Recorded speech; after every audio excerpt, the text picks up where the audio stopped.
Hello guys, how are you? I hope so. You are studying and you are very well.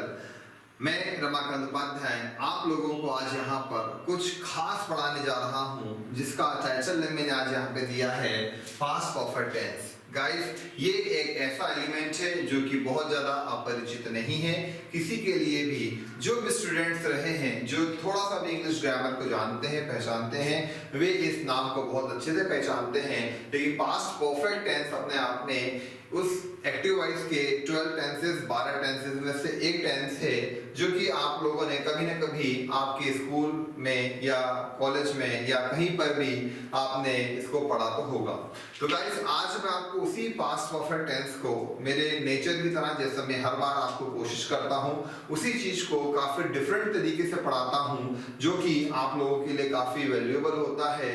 और आज मैं आपको उसी तरीके से पास्ट परफेक्ट टेंस पढ़ाऊंगा क्योंकि हम इसको पढ़े तो हैं, हम लोग इसको पहले कई बार पढ़ चुके हैं, लेकिन फिर भी मैं आपको यहाँ पे कोशिश करूंगा कुछ डिफरेंट तरीके से पढ़ाने की यहाँ पे कोशिश करूँ। तो गाइस, आज का जो आपका टेंस है ये रहेगा पास्ट परफेक्ट टेंस, जिसमें आप देखेंगे इसके इंट्रो को, इसके आइडेंटिकल वर्ड्स को, इसके फॉर्मूलास को, जैसे कि आप बोर्ड पे देख पा रहे हैं, और बहुत सारे एग्जांपल्स के थ्रू मैं आपको इस पास्ट परफेक्ट टेंस को प्रूव करने की कोशिश करूंगा।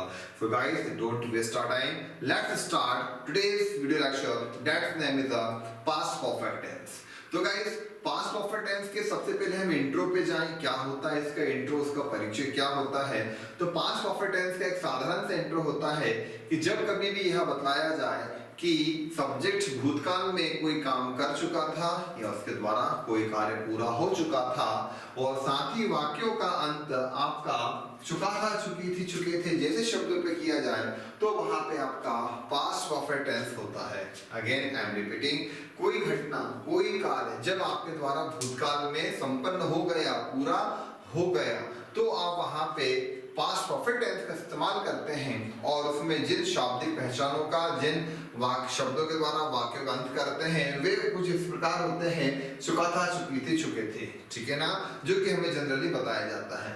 अब यदि हम खास पहलू से इस स्ट्रक्चर को, इस टेंस को देखें तो आप पाएंगे कि ये जो आइडेंटिटी होती है जो हमको जनरली पढ़ा दी जाती है, चुका था, चुकी थी, चुके थे, ये अपने आप में कंप्लीट आइडेंटिटी नहीं मानी जाएगी। क्यों नहीं मानी जाएगी? क्योंकि ये कुछ एक कैटेगरी में ही इस्तेमाल होती है। इसके अलावा सबसे ज्यादा जो हमारा इंट्रो काम आता है वो होता है हमारा जनरल लैंग्वेज में, और वो लैंग्वेज में कुछ ऐसे शब्द आते हैं जैसे आया था, गया था, लिया था, दिया था, खाया था, पिया था, उठा था, बैठा था, नहाया था, धोया था, रोया था। ये एक टोन चलता है, यानी कि आपके वाक्यों में वर्ब और धातु थी, वर्ब और धातु थी एक पैटर्न होता है। या मैं ये कहूँ कि ये चुका था, चुकी थी जो आपने एक आइडेंटिटी मान रखी है पास्ट परफेक्ट टेंस की, ये उतनी सही आइडेंटिटी नहीं है।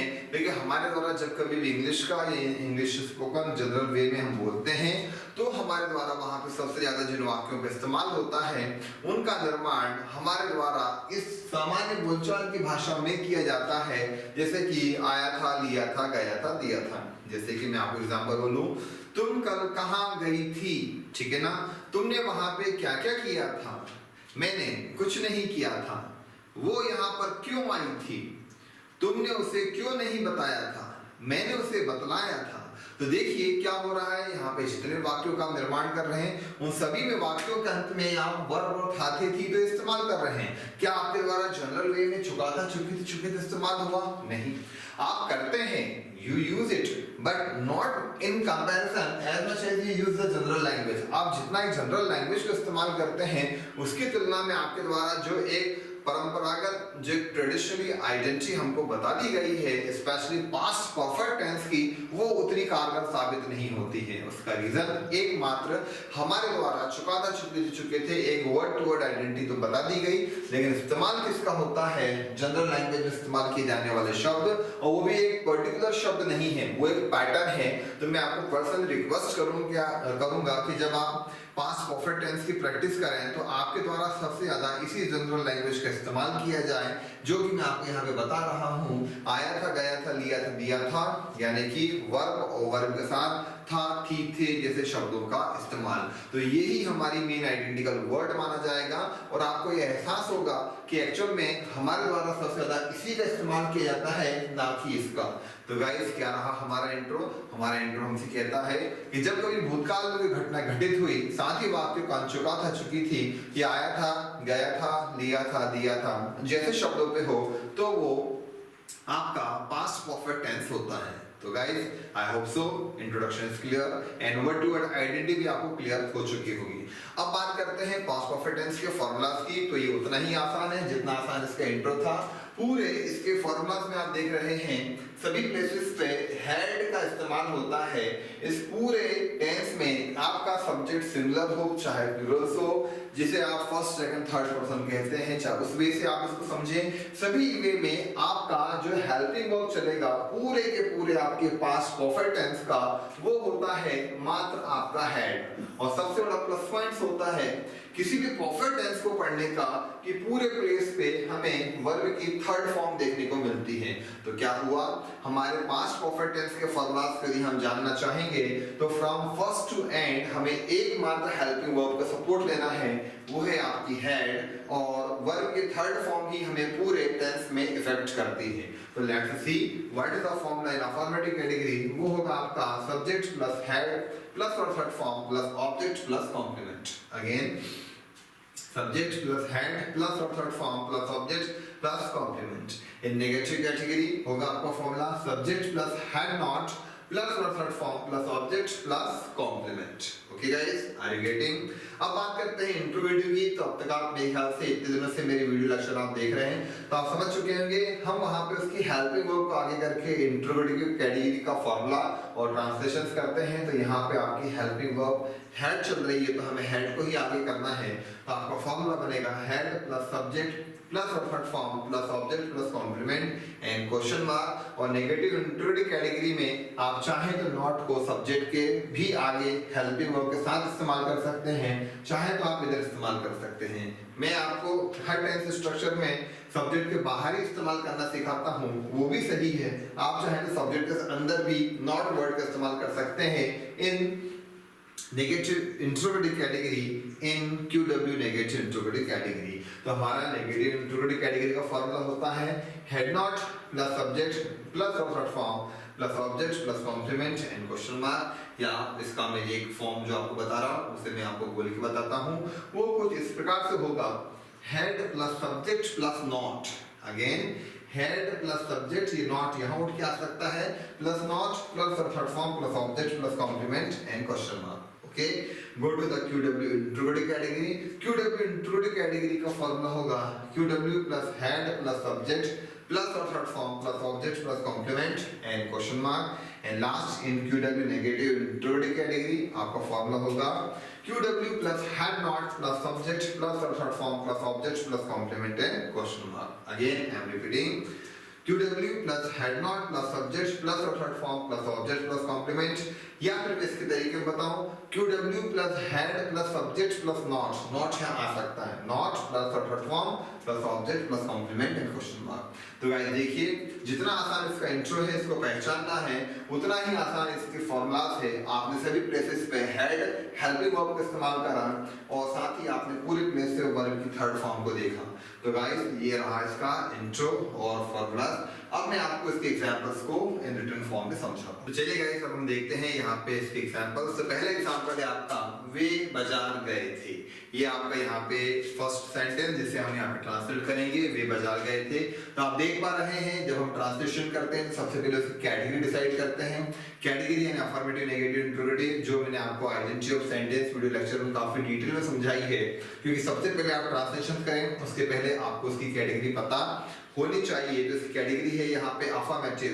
किस बेस पे अफर्मेटिव है यानी सकारात्मक, कि यहाँ पर जैसे नेगेटिव बनाने के लिए नहीं, इंट्रोगेटिव बनाने के लिए क्या, और नेगेटिव इंट्रोगेटिव बनाने के लिए क्या नहीं, और QW इंट्रोगेटिव का कोई भी एक QW यानी क्वेश्चन वर्ड इस्तेमाल नहीं होता है, यानी पांचों कैटेगरी का कोई भी जो आइडेंटिकल वर्ड्स होता है वो यहाँ पे इस्तेमाल नहीं होता है, तो ही वो उस कैटेगरी में अफर्मेटिव होती है। तो आप देख रहे हैं वे बाजार गए थे, इस पूरे सेंटेंस में किसी भी कैटेगरी का जो सिंबॉलिक वर्ड होता है, सिंबल जो होता है नेगेटिव का नहीं, इंट्रोगेटिव में क्या से वहां शुरुआत उसका इस्तेमाल नहीं किया जा रहा है, तो आपका ये सेंटेंस कौन सी कैटेगरी का हुआ? अफर्मेटिव। तो आप ज्यादा जानकारी जानने के लिए आप मेरा identity of sentence video lecture जरूर देख सकते हैं, ठीक है ना। अब बात करते हैं सेंटेंस के ट्रांसलेशंस की। वे बाजार गए थे, तो हमने जाना कैटेगरी हमारी यहाँ पे अफर्मेटिव हो चुकी है, ओके। अब बात करें सब्जेक्ट की। सब्जेक्ट यानी वे, यानी क्या हो गया आपका दे। कहाँ गए हैं? बाजार, तो ये हो गया ऑब्जेक्ट। गए आपकी वर्ब है, और गए थे ये पूरा आपका पास्ट ऑफ टेंस का आइडेंटिकल वर्ड हुआ, ओके गाइस। अब बात करें इसके ट्रांसलेशंस की, तो वे यानी होगा आपका दे। फॉर्मल बोलता है सब्जेक्ट प्लस हेड, तो हमने हेड लगाया। वर्ब थर्ड फॉर्म गो का हुआ हमारा गॉन। अब कहाँ गए हैं? बाजार। तो मैंने आपको एक टू प्रपोजिशंस करके एक वीडियो लेक्चर पहले से प्रोवाइड करा दिया है, हाउ टू यूज टू या टू प्रपोजिशंस, ऐसे नाम से आप इसको देख सकते हैं मेरी प्लेलिस्ट में, जहां पे आपको टू के इस्तेमाल को बहुत डिटेल में देखने को एक मौका मिलेगा। तो गाइस ये टू यहाँ पे क्यों आया, किस कंडीशन में आया, ये आप वहां पे जाएं और समझें। बस फिलहाल मैं आपको इतना ही समझाना पाऊंगा कि टू एक ट्रांसफर को यहाँ पे शो कर रहा है, क्योंकि आप एक स्थान से मार्केट पे जा रहे हैं, तो इस ट्रांसफर को शो हमेशा टू प्रपोजिशंस करता है। ज्यादा जानकारी के लिए आप मेरा टू प्रपोजिशंस वाला वीडियो लेक्चर जरूर देखें। इन सब चीजों के टाइटल जो मैंने आपको बताया, चाहे आइडेंटिटी ऑफ सेंटेंस, चाहे यूज ऑफ टू, और आगे जो बोलूंगा उन सब के लिंक मैंने डिस्क्रिप्शन बॉक्स में दे रखे हैं, जिससे आप किसी भी वीडियो लेक्चर को बहुत आसानी से देख सकते हैं, आपको ज्यादा ढूंढने की आवश्यकता नहीं पड़ेगी। तो हमारा ट्रांसलेशन हुआ वे बाजार गए थे। Affirmative category they had gone to market, okay. अब बात करते हैं अगले सेंटेंस की, वह नहीं आया था, ठीक है ना। कैटेगरी हमारी नेगेटिव है, सब्जेक्ट हमारा हो गया वह, ठीक है ना। वह नहीं आया था, कैटेगरी हमारी नेगेटिव होती है, तो वह यानी होगा ही। अब नेगेटिव बनाने के लिए आप हेड में ही नॉट का इस्तेमाल करते हैं, और आना यानी आया यानी कम, और कम की थर्ड फॉर्म होती है कम, कैम, कम, तो ये बना आपका ही हैड नॉट कम, वह नहीं आया था। ये इसका यहाँ पे ट्रांसलेशन होता है। Are you getting? कैटेगरी हमारी नेगेटिव थी, तो हमने यहाँ पे नेगेटिव कन्वर्ट करा। अगला सेंटेंस है हमारा, क्या तुम समझ गए थे, ठीक है ना। कौन सी कैटेगरी है? Interrogative category. किस वर्ड से पहचान रहे हैं आप? क्या शब्द से। यदि वाक्य की शुरुआत क्या शब्द से हो, तो वो कौन सी कैटेगरी होती है? Interrogative category. ये आप काफी डिटेल में जानते हैं, क्योंकि इसी का मैंने अगला सेंटेंस नीचे लिख रखा है, क्या तुमने खाना नहीं खाया था। तो ये कैटेगरी हमारी कौन सी हो रही है? नेगेटिव इंट्रोगेटिव, क्योंकि यहाँ पे आपको इस क्या के साथ साथ एक नहीं वर्ड का इस्तेमाल करने को भी मिल रहा है, जिससे ये प्रूफ होता है कि यदि वाक्य की शुरुआत मात्र क्या शब्द से हो, तो ही वो इंट्रोगेटिव कैटेगरी होता है। बिल्कुल सब्जेक्ट के भी आगे आपका क्या शब्द किस में आना चाहिए? सब्जेक्ट के भी आगे, तो ही वो इंट्रोगेटिव कैटेगरी में कन्वर्ट होता है। और उस क्या के साथ यदि नहीं आ जाए, तो कौन सी कैटेगरी होता है? Negative interrogative. तो this is the difference between interrogative and negative interrogative category. Again I am saying that identity of sentence video lecture आप जरूर देखें, यदि आपको कैटेगरी पहचानने में डाउट होता है तो, ठीक है ना। तो हमारी यहाँ पे जो कैटेगरी है वो क्या है? क्या तुम समझ गए थे। वाक्य की शुरुआत मात्र क्या शब्द से हो रही है, तो ये कौन सी कैटेगरी होती है? आपकी इंट्रोगेटिव कैटेगरी। तो ये हमारा इंट्रोगेटिव कैटेगरी सेंटेंस हुआ। सब्जेक्ट है तुम, ठीक है ना। समझ गए ये पूरा वर्ब है, ठीक है ना। समझना यानी अंडरस्टैंड होता है। तो जो इसका ट्रांसलेशन होगा वो होगा, क्या तुम समझ गए थे? हैड यू अंडरस्टूड, क्योंकि अंडरस्टैंड की फर्स्ट फॉर्म होती है अंडरस्टैंड, और उसकी जो थर्ड फॉर्म होती है वो होती है अंडरस्टूड। तो क्या तुम समझ गए थे, वो होगा हैड यू अंडरस्टूड, इसका ट्रांसलेशन होगा। अगेन, क्या तुम समझ गए थे? Had you understood, okay. अगला सेंटेंस, क्या तुमने खाना नहीं खाया था, ठीक है ना। मैं आपको बता चुका हूं इसकी कैटेगरी क्या है? Negative interrogative. सब्जेक्ट हो गया तुमने, और खाना यहाँ पे ऑब्जेक्ट हो गया, और खाया यहाँ पे वर्ब हो गया। तो क्या तुमने खाना नहीं खाया था, इसका ट्रांसलेशन होगा had not you had food। ये इसका यहाँ पे ट्रांसलेशन होगा। क्या हुआ? had not you had food। आप इसको शॉर्टकट में बोल सकते हैं hadn't you had food। क्या हो सकता है? hadn't you had food, क्या तुमने खाना नहीं खाया था, okay. Go to the next sentence, वह कहाँ गया था। कैटेगरी क्या हो रही है, QW इंट्रोगेटिव। किस वर्ड से पहचाना आपने, कहाँ शब्द से। यहाँ पे आपके वाक्य में इस कहाँ शब्द का इस्तेमाल किया जा रहा है, क्योंकि आप जानते हैं वाक्य के बीच में यदि कब, कहाँ, क्या, कैसे, किस लिए, किसको, किसके साथ और भी बहुत सारे QWs हैं, इनका यदि इस्तेमाल किया जाए तो वहां पे कैटेगरी हमारी हो जाती है QW इंट्रोगेटिव कैटेगरी। तो वह कहाँ गया था, कहाँ यहाँ पे QW इंट्रोगेटिव वाला वर्ड हो गया, ठीक है ना। वह यहाँ पे सब्जेक्ट हो गया, गया ये वर्ब हो गया। तो ये पूरा सेंटेंस हमारा अंडरलाइन हो गया। अब यहाँ पे जब ट्रांसलेशन करेंगे तो हमारा जो फॉर्मूला होगा वो होगा QW plus head plus subject plus verb third form plus object plus complement and question mark. क्या होगा, QW plus head plus subject plus third form plus object plus complement and question mark. तो ये इसका formula होगा और इसका translation होगा वह कहाँ गया था, वेयर हैड ही गॉन। क्या होगा, वेयर हैड ही गॉन, वह कहाँ गया था। ये हमारा यहाँ पे ट्रांसलेशन हुआ। Okay, go to the next sentence. अगले हमारा सेंटेंस है, उसने क्यों नहीं बताया था। क्या है, उसने क्यों नहीं बताया था। तो आप देख पा रहे हैं क्यों यहाँ पे क्वेश्चन वर्ड है और उसके साथ नहीं शब्द का इस्तेमाल किया जा रहा है। तो हमारी कैटेगरी यहाँ पे कन्वर्ट हो रही है QW नेगेटिव इंट्रोगेटिव फॉर्म में। किसमें हो रही है, QW नेगेटिव इंट्रोगेटिव फॉर्म में। तो हमारा जो सेंटेंस है वो यहाँ पे QW नेगेटिव इंट्रोगेटिव कैटेगरी का हो गया। उसने यानी आप यहाँ पे ही भी ले सकते हैं और शी भी ले सकते हैं। तो यहाँ पे ये सब्जेक्ट के फॉर्म पे इस्तेमाल किया जा रहा है और बताना, बतलाया, ये यहाँ पे वर्ब है। तो देखिए आपका सेंटेंस पूरा अंडरलाइन हो गया। यहाँ पे QW नेगेटिव इंट्रोगेटिव कैटेगरी के साथ सब्जेक्ट और वर्ब डिसाइडेड है। उसने क्यों नहीं बताया था, तो इसका ट्रांसलेशन हम जो यहाँ पे करेंगे वो होगा QW plus had not plus subject plus third form plus object complement question mark formulas के द्वारा। और इसका जो ट्रांसलेशन होगा वो होगा व्हाई hadn't he told। ये इसका यहाँ पे ट्रांसलेशन था। तो गाइस आप देखिए मेरे इस पूरे वीडियो लेक्चर में आपको अफर्मेटिव कैटेगरी ये बाजार गए थे से लेकर तो लास्ट उसने क्यों नहीं बताया था, मैंने 1 से लेकर 6 तक सारे एग्जांपल्स आप लोगों के लिए यहाँ पर रैंडमली लिखे। क्यों लिखे, जिससे आप एक डिफरेंस को समझ सकें। मैं आपको वीडियो एंड करूं उसके पहले मैं आपको फिर से बता दूं इसका पूरा एक लॉजिक। देखिए ये अफर्मेटिव नेगेटिव क्यों नहीं आया, इंट्रोगेटिव क्यों क्या आया, नेगेटिव इंट्रोगेटिव क्या नहीं के द्वारा पहचाना। आपका अगला है QW इंट्रोगेटिव कहाँ के द्वारा आपने पहचाना, और उसने क्यों नहीं बताया, आपने QW के साथ नहीं आया तो QW नेगेटिव इंट्रोगेटिव कैटेगरी को पहचाना। तो देखिए मेरे द्वारा की जाने वाली जो आपके साथ जो कोशिश है वो ये है कि आप आइडेंटिटी ऑफ सेंटेंस पे सबसे ज्यादा ग्रिप रखें। आपको सेंटेंस सुनकर, देखकर, पढ़कर in a second, in a couple of seconds ये क्लिक हो जाना चाहिए कि आपका जो सेंटेंस है वो किस कैटेगरी को बिलोंग करता है। क्योंकि इस प्रकार की जो स्पीड होती है सबसे ज्यादा मैंडेटरी होती है समझने के लिए। फिर उसके बाद आप पूरे सेंटेंस को सब्जेक्ट ऑब्जेक्ट की तरह अंडरलाइन करें, उनके फॉर्मूलास का सिलेक्शंस करें और उसको ट्रांसलेट करें। जैसे कि आप लोग यहाँ पे देख पा रहे हैं हमने हर चीज अंडरलाइन करी। तो वे बाजार गए थे, they had gone to market, वहां नहीं आया था, ही हैड नॉट कम।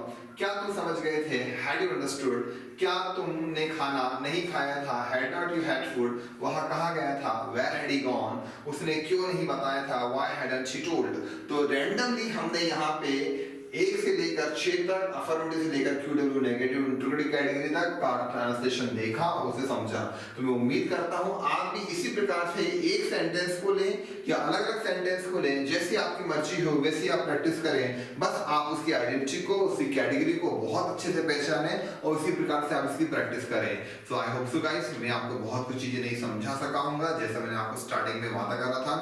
अब हम मिलते हैं इसी पास्ट परफेक्ट टेंस के एक प्रैक्टिस वीडियो लेक्चर में, जिसमें मैं आपको बहुत सारे ओरल, बहुत सारे शॉर्ट एंड डिफरेंट तरीके से इसकी प्रैक्टिस कराऊंगा। So guys we will meet in the new video lecture, that name will be practice of past perfect tense. So till then guys, bye bye, take care and keep on practicing. Thank you.